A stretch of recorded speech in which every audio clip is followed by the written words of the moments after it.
तर भार्गवने ना आज इतका पसारा केलाय, बघू शकता तुम्ही. सगळा पसारा करून ठेवलाय. इकडं पण सगळा पसारा काढलाय असा. आणि आता हे सगळं मला आवरायचं आहे. आणि त्यांनी जोडीला ते झोका तयार केलाय देवांशनी. तर भार्गव हा झोका खेळत असतो. आणि इकडे आहे ना आवरायचं बाकी आहे अजून. माझं चपात्या पण बाकी आहे. आणि इकडे टी व्ही बघत होता भार्गव. बाहेर तर खूपच ऊन पडलंय. आणि आज आम्हाला ना पाण्याचं मीटर पण बसवलंय इथं बघा. स्वतःने जरा जपून भरावं म्हणून असं. आणि वातावरण बघू शकता तुम्ही, खूपच ऊन पडलंय आज बाहेर. छान वातावरण आहे बाहेरचं. आज भार्गवने खूप सारा पसारा केलेला आहे. आणि मला तो आता पहिले आवरावं लागणार आहे. तर तो मला आवरावं लागेल. आणि अजून माझ्या तर चपात्या बाकी आहे. 3 वाजत आले. आता मिस्टर जेवायला येतील. त्यांच्यासाठी गरम गरम चपात्या बनवते. आपण रोजच्या स्वयंपाकासाठी तेल निवडताना फक्त टेस्टच नाही बघत, तर त्याचबरोबर आपण बघतो आपल्या जेवणाचं जी भाजी बनवतो त्याची टेस्ट खराब नाही झाली पाहिजे तेलामुळे, किंवा त्याचा स्वाद तेलामुळे खराब नाही झाला पाहिजे हे आपण बघतो. त्यामुळेच आपण तेल निवडताना चांगल्या क्वालिटीचं निवडलं पाहिजे. त्यामुळेच मी माझ्या किचनमध्ये यूज करत असते डिसानोचं एक्स्ट्रा लाईट ऑलिव्ह ऑइल. बघू शकता तुम्ही इथे. तर हे आहे डिसॅनोचं एक्स्ट्रा लाईट ऑलिव्ह ऑइल. हे स्पेशली इंडियन कुकिंग लक्षात घेऊन बनवलेलं आहे. आणि याचा फ्लेवर ॲरोमा खूप लाईट आहे. त्यामुळे आपल्या भाज्या, पोहे, उपमा किंवा इतर डिशेसची ओरिजिनल चव अजिबात बदलत नाही. आणि मला याची सगळ्यात आवडणारी गोष्ट म्हणजे फ्राईंगसाठी आयडियल आहे.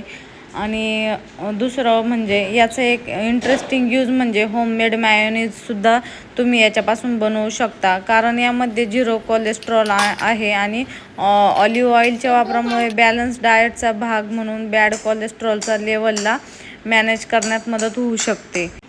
हे एक्स्ट्रा लाईट ऑलिव्ह ऑइल असल्यामुळे याचा स्वाद आणि सुगंध खूप हलका आहे. त्यामुळे भाजी असो, पोहे, उपमा किंवा इतर कोणत्या भाज्या असतात त्यांची स्वाद अजिबात बदलत नाही. आपल्या पदार्थाची ओरिजिनल जी चव असते अगदी ती तशीच राहते. आणि फक्त रोजच्या जेवणासाठीच नाही तर तळण्यासाठी सुद्धा हे अगदी योग्य आहे. याचा स्मोकिंग पॉईंट जास्त असल्यामुळे फ्राईंग करतानाही चांगला पर्याय ठरतो. म्हणजे रोजच्या जेवणापासून ते फ्राईंग ते होममेड मायोनीजपर्यंत एकाच तेलाचे खूप सारे उपयोग आहे. तर नक्की तुम्ही डिसॅनो एक्स्ट्रा लाईट ऑलिव्ह ऑइल एकदा वापरून बघा. लिंक मी डिस्क्रिप्शनमध्ये दिलेलीच आहे. तर भार्गवचा ह्या महिन्यात बड्डे पण आहे. ऑगस्ट महिना आहे ना हा 28. तर 28 ऑगस्टला आहे ना भार्गवचा बड्डे आहे. तर माझे सासू सासरे, माझी ननंदबाई पण येणार आहे. आणि त्याच दिवशी ना रक्षाबंधन पण आलेलं आहे. मग सगळेच एकत्र येणार आहे. मस्त एन्जॉय करू आम्ही भार्गवचा बड्डे पण आणि रक्षाबंधन पण.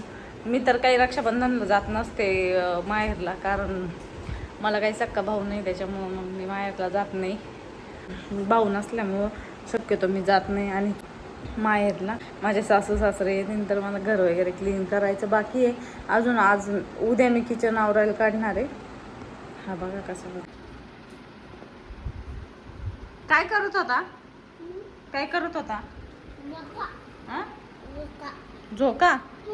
तू तर तिथं होता ना आता. काय करत होता तिथं. तिथं बसला होता. कशाला.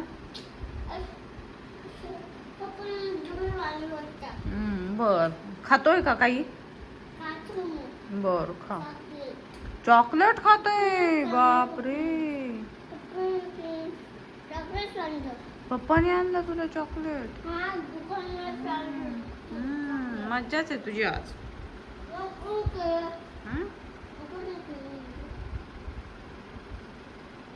काय केली कोणी. ते तूच केलं असेल ना खराब.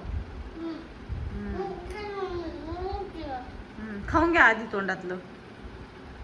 तर त्याला त्याच्या पप्पाने काजू कतली आणली. चॉकलेट काजू कतली भेटते ती.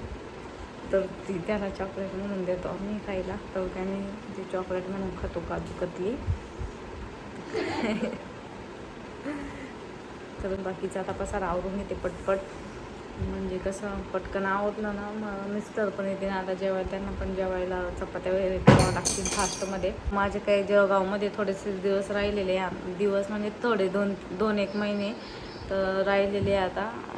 मग नंतर आम्ही संभाजीनगरला राहणार. तिथं नंतर माहीत नाही बदली होती की नाही. काय तिथंच होईल संभाजीनगरला ते पण काही माहीत नाही. जर संभाजीनगरला झाले तर चांगलीच गोष्ट आहे, आम्ही तिथंच राहू. म्हणजे माझे दोन्ही मुलं एकत्र. मी खूप खुश, कारण ह्या दिवसाची मी खूप वर्ष म्हणजे 3 वर्षापासून वाट बघत होते की दोघं पण एकत्र शिकतील आणि म्हणजे एकत्र राहतील, एन्जॉय करतील, भांडणं वगैरे हे ते सगळं चालूच असतं मुलांचं. पण कसं एकत्र फॅमिली असली ना छान वाटतं. तर त्याच्यामुळे मी ह्या दिवसांची खूप दिवसापासून वाट बघत होते, वर्षांपासून. तर फायनली आता 2-3च महिने राहिले आमचे संभाजीनगरला जायचे. आणि अजून मला एक क्वेश्चन विचारला होता की तू सारखं सारखं घर का बदलते इथं. तर पहिल्या वेळेस बदललं होतं ते खूप मोठं होतं, त्याच्यामुळं चेंज केलं होतं. आणि दुसरं त्यांना जरा ते विक्रीला काढायचं होतं, त्याच्यामुळं ते मग आम्ही ते घर सोडलं आणि हे घेतलं. तर सगळ्यात तसं बघायला गेलं तर त्या दोन्ही घरांपेक्षा हे घर खूप छान भेटले आम्हाला. आणि पहिले मी शिव कॉलनीत राहायचे, आता पिंपळात राहते जळगावमध्ये. मला हे क्वेश्चन विचारलं होते म्हणून मी त्याचं आन्सर तुम्हाला दिलं. तर आता आहे ना लवकरच आम्ही शिफ्ट होणार आहोत. जर संभाजीनगरला झालं तर चांगलीच गोष्ट आहे. हां देते थांबा. तिकडे संभाजीनगरला झाली तर चांगलीच गोष्ट आहे, आणि नाही झालं तर बघू मग कुठं लागतं माहीत नाही आता नंबर. तर चला मग भेटू पुन्हा पुढच्या व्हिडिओमध्ये. तोपर्यंत बाय बाय.